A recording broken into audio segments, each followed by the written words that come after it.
Hi, everybody.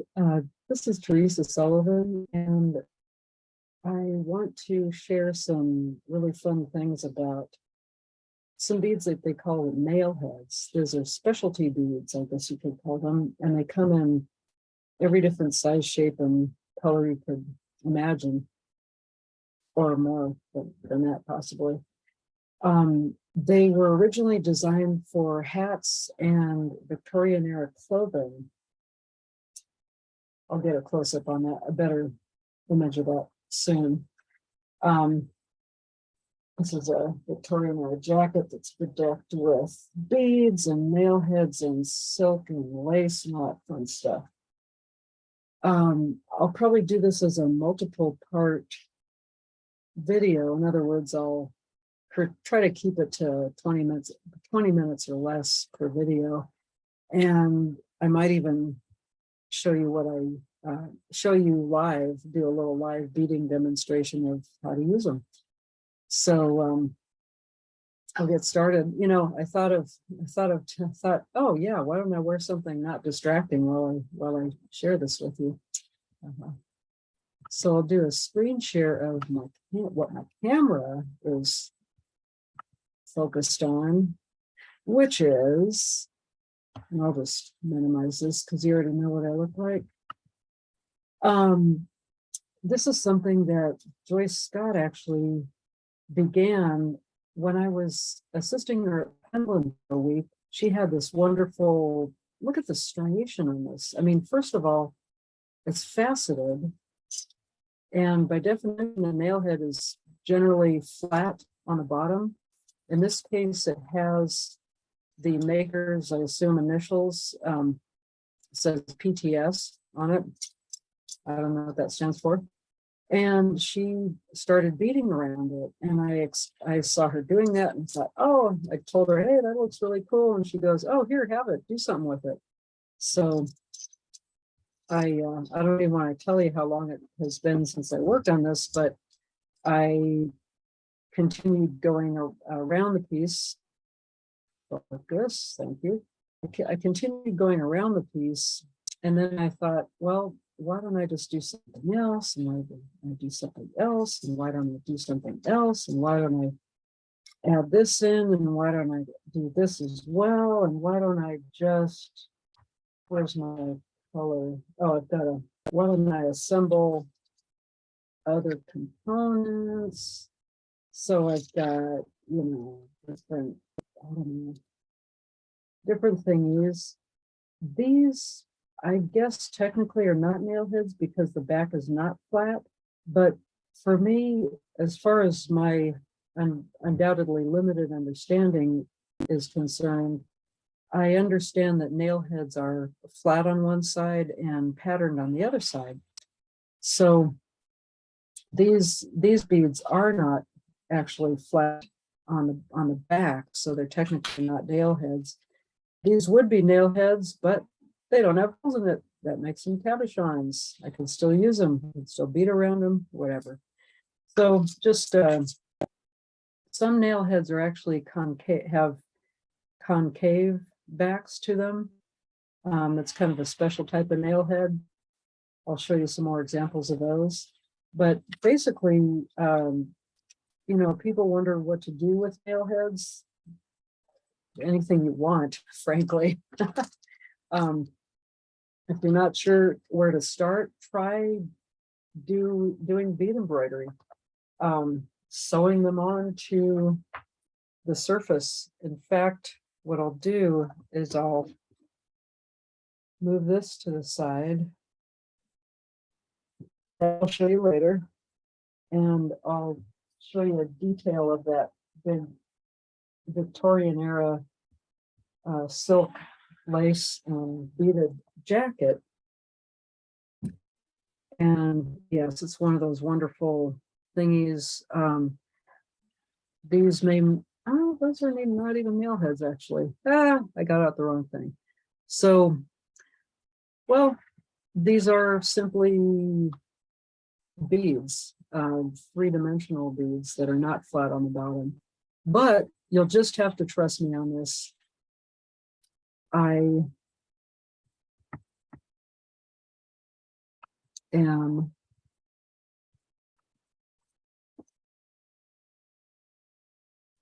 I have seen um, beaded nail heads. In fact, I used to have a cape that was kind of like this, black silk Victorian era that had nail heads on it.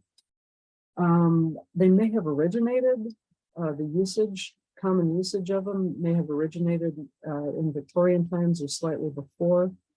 Of course, Victorian times, everybody wants to be like the Queen. The Queen's wearing black. Black it is. There are lots of black nail heads out there. Nice thing for us beaders is that there are lots more nail heads that are colorful, but black, I mean, any color you want, as long as it's black, is fine with me if it's a really interesting bead. I'll show you some more examples of them. They come in sizes.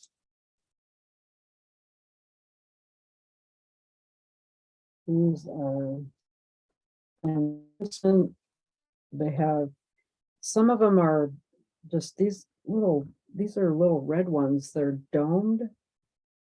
So they're not necessarily faceted on front, although they frequently are. Those are nailheads as well. They're flat on one side. See if I can get a close-up. Flat on this side, textured, and come on, focus sesame, baby. Yeah, here we go. They are have a ridged design to them, and of course they're wonderful crescent shaped. These are more of those little ones that are, there are two holes going through them. I don't know if these are nailheads technically or not, honestly, but they function as such. So I look at function as far as in terms of definitions, but I won't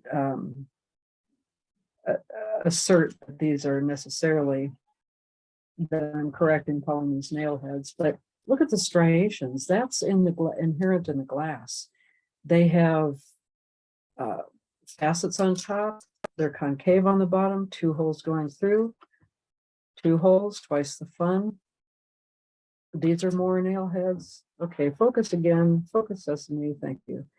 In a wonderful kind of a rare cranberry color. Yeah, more nailheads. These actually are not concave on the back, bigger. They are totally flat on the back. They're domed and faceted on top. These are kind of a special case. The back looks kind of plastic. It is actually glass. These are probably from the 20s Art Deco era. And again, two holes going through. The plain whitish or clearish grayish glass on the back is actually glued to the exciting looking acid yellow glass on the top. And as you can see from the ones on the side, these are bas relief and faceted as well. What happens to a lot of these is that the glue, being 100 years old, dries and separates the two. They come apart. All I have to do is glue them back together. They're glued to begin with. That's fine. Colors galore. All kinds. I mean, just total like cherry candy coated colors. Focus sesame. Thank you. And let's see. And what else? Oh, I'll get those later. Because hey, this is the show and tell part. This is just for fun. Different sizes, different shapes. Little tiny orange squares. And don't you, I love it when I find things that have tags on them, because what the great thing for us moderns is that they didn't sell all that they made. They had leftovers. So we were playing with the leftovers. They stopped making these 100 years ago, I believe. The fad for the, the fad for putting them on clothing, putting them on hats basically ended. And people, manufacturers had them left over. The great part about this, what I'm leading up to, is that they'll have tags on them. This one says made in, has a stamp on it, says made in Czechoslovakia. It's hard to read, but I've seen other similar stamps that look identical that are completely stamped. You can read the whole thing. It says Czechoslovakia. That's a really odd time period. I believe immediately after World War I, when the Czech Republic and Slovakia, which were two separate countries, well, it was all part of the Austro-Hungarian Empire, as far as I know. But what happened was those two countries were basically made in arbitrarily after World War I, made into one country, but they still had their own separate, totally separate identities, and I think slightly different spellings on the way they spell their words. So even though the language is similar, so they started off by calling it Czechoslovakia, which might not mean a lot to us, to you right now, but if you're dating these, if you want to find out what time period something is from, that is handy, because it was shortly after. That was just, I don't know how long, a year, a few years or two, a year or two or a few years, that there was a hyphen between Czechoslovakia and Slovakia. Well, what that means is it is from that very shortly after World War I time period. If it's closer to World War II, up till what, the fall of the Iron Curtain, late 90s or early 90s, it was all one word, no hyphen. So it was Czechoslovakia. Now that they have enough independence and so on, they have reasserted their that they're two different countries. One is Slovakia and one is now known as Czechia. So just so you know, that's from over 100 years ago, and the tag is proof. What can I say?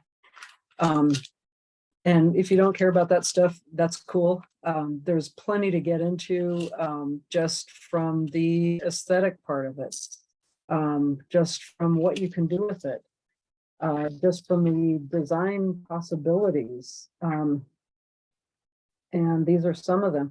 They present different issues, and I guess you could call them challenges or whatever, with the way they're used, because of the difference in size, not only from width and length, but from height. So that's just another design component. These are actually, these oval green ones are just plain flat on both sides. Come on, baby. So no matter what side you have them on, you're dealing with a similar type of surface, and the thickness is consistent throughout. Let's see, come on, baby.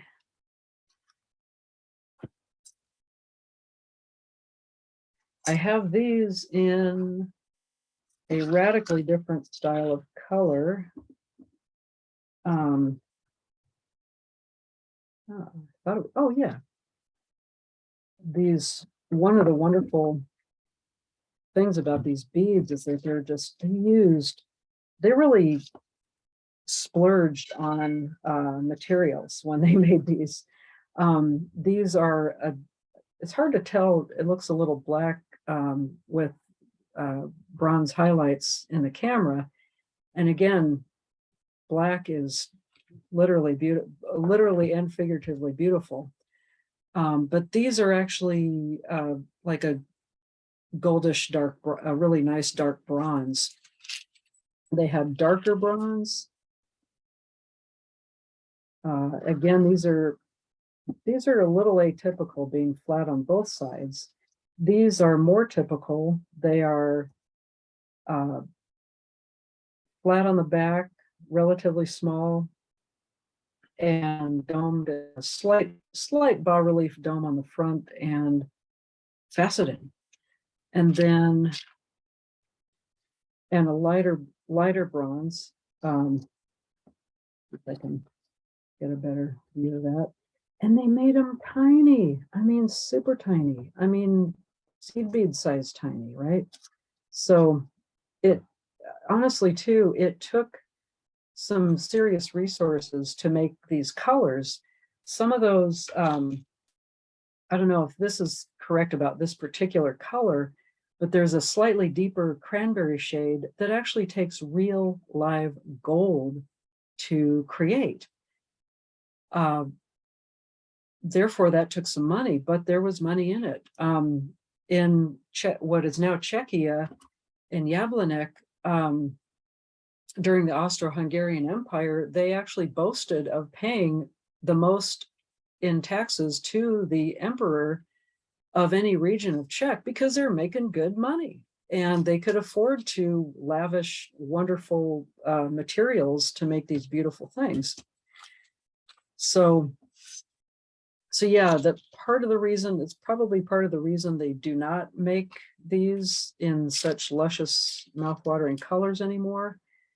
And also demand. I mean, people aren't putting them on every piece of clothing and hat wear. How many people wear hats nowadays?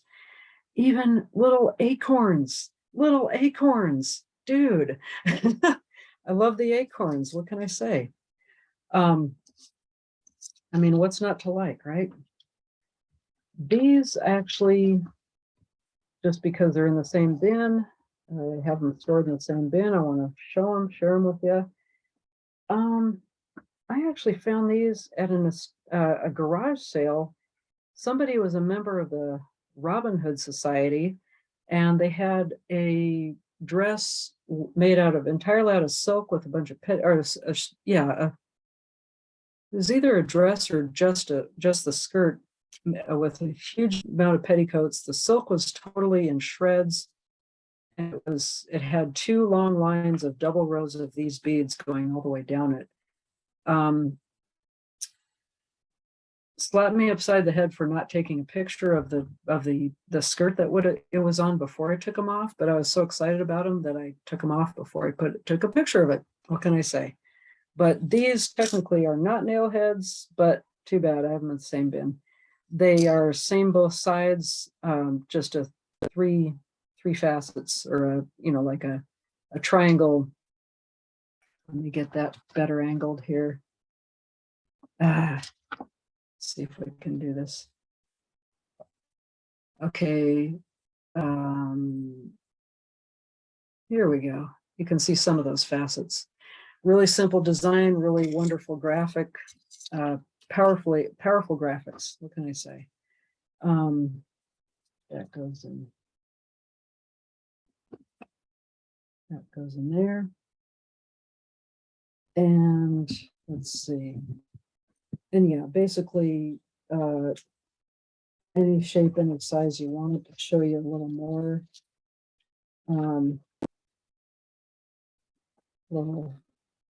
Little tiny domes, little hexagons.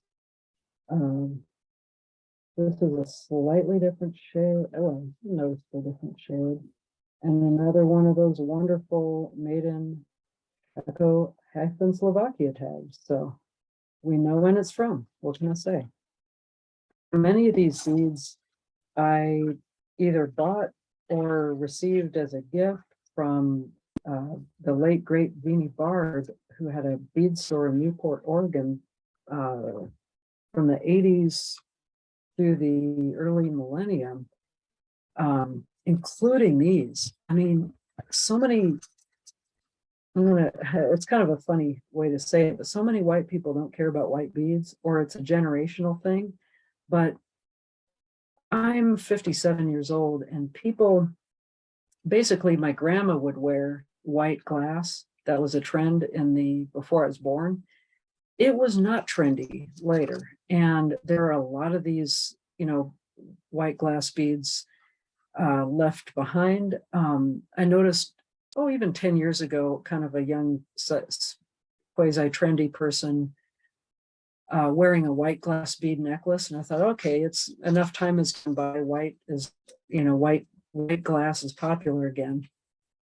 But it really, it's funny how the trends come and go, and beads just sit there till somebody's ready to use them again. Part of the reason I have this right here is, I'll show you in a minute. I'll show you examples of like more just odd beads. Same color, different colors, same style, bead style, but the facets are different from those white ones. The white ones are actually kind of a crosshatch design. It's hard to see, but you'll have to just take my word for it. And these are more of a regular faceting cut, just so you know. And let's see here. Oh, and they do get this big. I found these on eBay years and years ago. It was so cool, and I'll tell you right now, I rescued them. I consider that I rescued because the person who had these up for sale said that they were going to use them. We're just going to glue them down to something, and I'm like, dude, they have holes. Dude, they have holes. Anyway, rescued from the fate of being glued to things. Now, the reason I'm saving this one for last, and I'm going to, I've got even more of those puppies, is because I actually used them, believe it or not. I actually used some of these beads, even though I chastised myself for not thinking I never get enough done, or never, don't actually do enough actual beading. I like to talk about beads, don't I? Which is somewhat true, perhaps.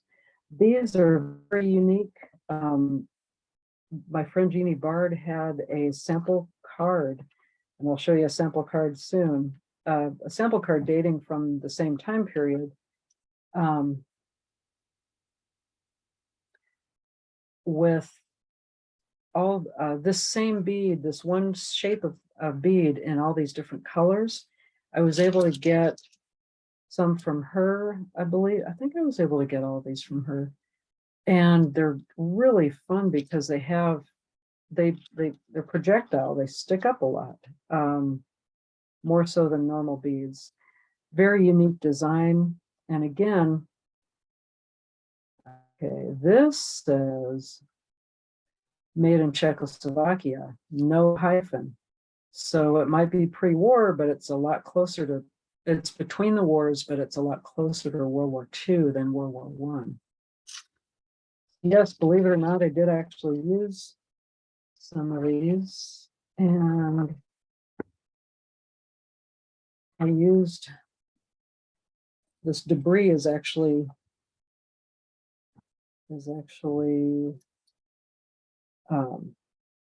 paper debris from the packaging that these beads came in. But this necklace, if you want to see the whole thing, you can find it on my website, www.teresasullivanstudio.com. And I use those same nail heads. Again, people are probably going to want to explore different ways of using these. This was honestly kind of a pain in the rear, because with netting, you're passing through a bead and then there's a junction. Well, this is not really a junction because it's got two holes in it. So it's going through one of the two holes, but it's not going through both. So I had to, when I did these, I had to go all the way down, and I couldn't finish my thread and screw around in the middle. I had to finish it at the very end. And what do I do? I had this is an entirely different technique, but I thought that would be a good backdrop and something to attach it to. And I still had to put this border around it to kind of corral it all in, because again, these are 2-hole beads and they're a little trickier to work with than they would be if they had a single hole in them. So anyway, this is one of there's a long story behind this necklace. I'll get into that at another time. But that's one piece I made. The other one, and I'll bring these